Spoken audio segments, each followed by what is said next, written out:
What's up, traders? Matt from the Trade Brigade here doing a technical analysis on ticker symbol COHN for Cohen and Company. And on the left-hand side, we are looking at the daily time frame. On the right-hand side, the 30-minute intraday time frame. First thing to look at is the daily and point out obvious areas of support and resistance. Grabbing our other tool first, clearly a shelf of support down here around 18 the whole dollar. And then looking underneath us here, there was prior resistance at 21.65. We'll call it for round number sake. You can see all of these upper wicks in here, even here. And I would argue that that's slightly higher as prior support, but in more recent history, it definitely was a clear area of resistance, so that should be on our radar as now support, since we are technically trading above it. Looking left, I mean, what's going on in here? Not a whole lot that we can discern from this daily time frame. I would argue there's probably just a zone of resistance up here, close to about that 35 number, so let's go ahead and map that out. Let's split the difference between some of these wicks and do something like this, again, favoring that we had a top in here, this wick right here, and of course we haven't even gotten close to it just yet.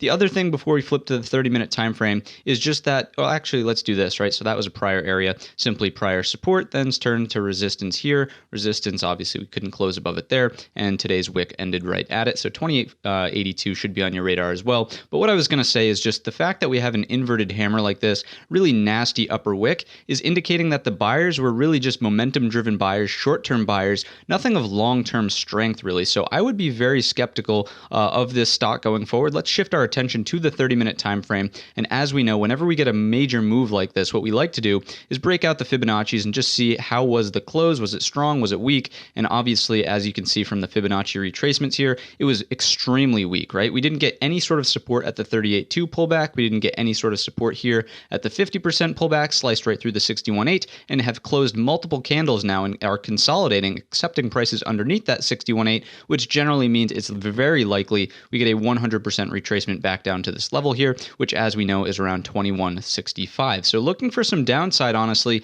on COHN. This close was extremely nasty, pretty shameful attempt, rather, to get up and out of this sort of range that it's trading in. Volume is incredibly low, so don't be surprised if volume even tapers off a bit here. Anything under 2 million shares going forward, I would watch for momentum to completely dry up in this name and probably go back into a range something similar to what we have in here. I mean, if 18 breaks, what are we looking at underneath? Is there a major area that we can map out to be on high alert for? And I would argue it's probably our next major shelf of support right in here around 1550. We'll call it for round number's sake. So the outlook isn't looking too good here. You can clearly see that we are, regularly popping and dropping, right? It's not holding any of these higher prices at any point in time when it sees one of these volume surges or price surges. So it's just not something you want to look at as a long-term investment. If you want to trade it with momentum, fine. But again, volume needs to be the driver if you do want to keep this one on your watch list going into the remainder of the week. So if you enjoyed today's video, if you learned anything new, let me know down below in the comments section or by simply leaving the video a thumbs up. Don't forget our main channel is linked in the description, and all of that being said, we wish you a green trading week.